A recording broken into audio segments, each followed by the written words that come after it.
మనం Photoshop basics నేర్చుకుందాం. Tools అన్నీ ఒకేసారి ఎక్స్ప్లెనేషన్ ఇవ్వకుండా ప్రాజెక్ట్ వైజ్ ఎక్స్ప్లెయిన్ చేస్తాను. న్యూ డాక్యుమెంట్ తీసుకున్నాను. ముందుగా move tool. Move tool move, scale, rotate and skew distort చేసుకోవడానికి ఉపయోగపడుతుంది. అలానే రెక్టాంగులర్ మార్కీ టూల్. ఇలా రెక్టాంగులర్ మార్కీ టూల్తో రెక్టాంగులర్ సెలెక్షన్స్ చేసుకోవచ్చు. ఇప్పుడు నేను సెలెక్ట్ చేసుకున్న ఏరియాలో కలర్ ఫిల్ చేసుకోవాలనుకున్నాను. అంటే ఇక్కడ చిన్న బాక్సెస్ మాదిరి ఉన్నాయి కదా, set foreground colour and set background colour. ఇక్కడ మనం ఒకసారి క్లిక్ చేసామంటే ఒక కలర్ ప్యాలెట్ ఓపెన్ అవుతుంది. ఇలా మనకు కావాల్సిన కలర్ సెలెక్ట్ చేసుకుని ఓకే. కలర్ ఫిల్ చేయాలంటే ఏం చేయాలి? ఎడిట్లోకి వెళ్ళి ఫిల్ చేస్తే కాంటెంట్స్లో యూజ్ ఫోర్గ్రౌండ్ కలర్ అంటే గ్రీన్ కలర్, అదే బ్యాక్గ్రౌండ్ కలర్ అంటే వైట్ కలర్. అంటే సెట్ బ్యాక్గ్రౌండ్ కలర్ కదా ఇది సెట్ ఫోర్గ్రౌండ్ కలర్. నేను ఫోర్గ్రౌండ్ కలర్ పెట్టుకున్నాను అండ్ ఓకే. ఇప్పుడు మనకి కలర్ ఫిల్ అయిపోయింది. అదే మనం కీస్ ద్వారా కీబోర్డ్ నుంచి మనం ఫిల్ చేయాలనుకుంటే shortcut is alt plus backspace. Foreground colour fill అవుతుంది. అండ్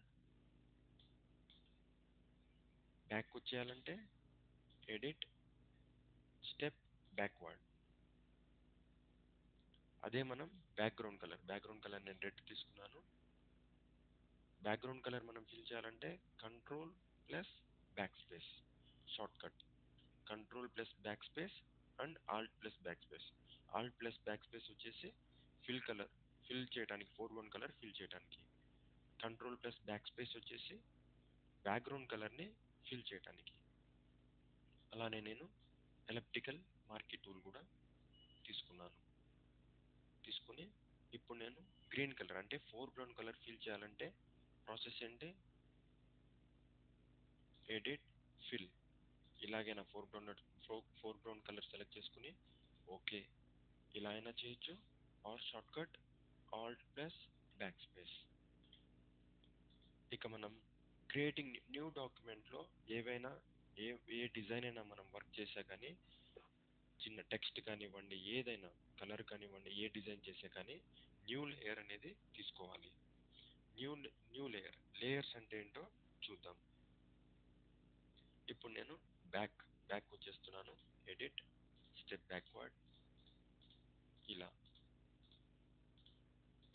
స్టెప్ బ్యాక్వర్డ్ పూర్తిగా. అంటే మీరు 1 స్టెప్ బ్యాక్ రావాలంటే కంట్రోల్ ప్లస్ జెడ్. అలాగే మనం ఒక 20 టైమ్స్ అలా బ్యాక్ వచ్చేసేయాలంటే control alt plus Z. Control plus alt plus Z అనమాట. ఈ సెలెక్షన్ని డీసెలెక్ట్ చేయాలంటే డీసెలెక్ట్ కంట్రోల్ ప్లస్ డి. ఇలా డీసెలెక్ట్ అయిపోతుంది. ఇంకా లేయర్స్ అంటే ఏంటో చూద్దాం. Layers are like ట్రాన్స్పరెన్సీస్.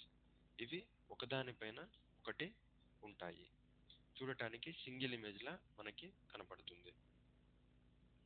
New layer ఉంది కదా, new layer shift plus control plus N. ఇలా మనం న్యూ లేయర్ తీసుకున్న తర్వాత ఇక్కడ మనం నేమ్ ఇచ్చుకోవచ్చు ఆర్ తర్వాత ఇచ్చుకోవచ్చు. ఓకే. లేయర్ 1లో నేను ఏదైనా సెలెక్షన్ తీసుకుని గ్రీన్ కలర్ని ఫిల్ చేశాను అంటే ఆల్ట్ ప్లస్ బ్యాక్ స్పేస్. అలానే ఇంకొక ఎలిప్టికల్ మార్కీ టూల్తో ఇంకొక సెలెక్షన్ చేసుకుని రెడ్ కలర్ ఉంది కదా, కంట్రోల్ ప్లస్ బ్యాక్ స్పేస్. ఇలా ఫిల్ చేసుకున్న తర్వాత ఇప్పుడు ఈ రెడ్ ఎలిప్టికల్ ఉంది కదా, రెడ్ కలర్. ఈ రెడ్ కలర్ నాకు పైన ఉంచాలి. నేను పైన పెట్టుకోవాలనుకున్నాను. And green colour rectangular selection కింద ఎడిట్ చేసుకోవాలను కిందకి జరపాలనుకున్నాను. అంటే ఎడిట్ చేసుకోవడం అనమాట. నాకు ఇది నచ్చలేదు, ఇది పైన ఉండాలి అండ్ గ్రీన్ వచ్చేసి కింద ఉండాలి.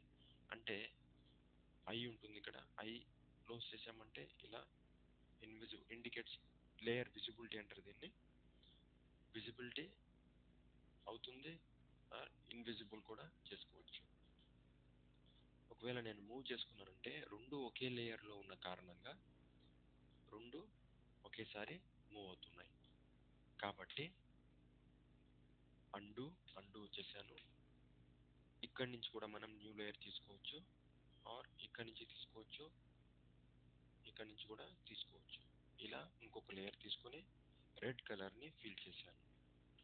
అంటే ఇప్పుడు ఏమవుతుంది, ఈ layer separate and layer 1 is separate. కాబట్టి ఇక్కడైనా సెలెక్ట్ చేసుకోవచ్చు, ఆర్ గ్రీన్ మీదకి వచ్చి ఈ లేయర్ మీదకి వచ్చి right click layer 1, right click layer 2, ఇలా అయినా మనం సెలెక్ట్ చేసుకోవచ్చు.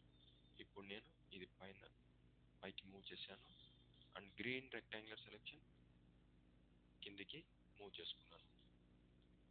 అలానే లేయర్స్ని కంట్రోల్ పట్టుకొని సెలెక్ట్ చేసుకోవచ్చు. చేసుకుని రైట్ క్లిక్ ఇలా మెర్జ్ కూడా చేసుకోవచ్చు. మనకు అవసరం అనుకుంటే అలా మెర్జ్ కూడా చేసుకోవచ్చు. వద్దనుకుంటే Ctrl+Alt+Z అండు వచ్చేయచ్చు. అలానే మనం కాపీస్ తీసుకుందాం. లేయర్ 1 ఆల్ట్ హోల్డ్ చేస్తే, ఒకసారి మౌస్ పాయింట్ గమనించండి, ఆల్ట్ హోల్డ్ చేస్తే ఇలా డబుల్ వస్తుందన్నమాట. అంటే కాపీ డూప్లికేట్ అవుతుంది సేమ్. ఇలా మనం ఎన్ని కావాలంటే అన్ని డూప్లికేట్ కాపీస్ తీసుకోవచ్చు. అలానే ఇంకొక షార్ట్ కట్ కీ వచ్చేసి Ctrl+J అంటే ఇక్కడ కాపీ అయిపోయింది కదా. ఒకవేళ ఇక్కడ రీనేమ్ ఇచ్చుకోవాలంటే డబుల్ క్లిక్ అండ్ కాపీ. ఇలా రీనేమ్ కూడా ఇక్కడి నుంచి ఇచ్చుకోవచ్చు.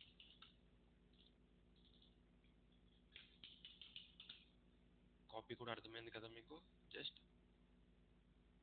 ఆల్ట్ హోల్డ్ చేసా కానీ, లేకపోతే Ctrl+J హోల్డ్ చేసా కానీ ఇలా మనం కాపీస్ చేసుకోవచ్చు.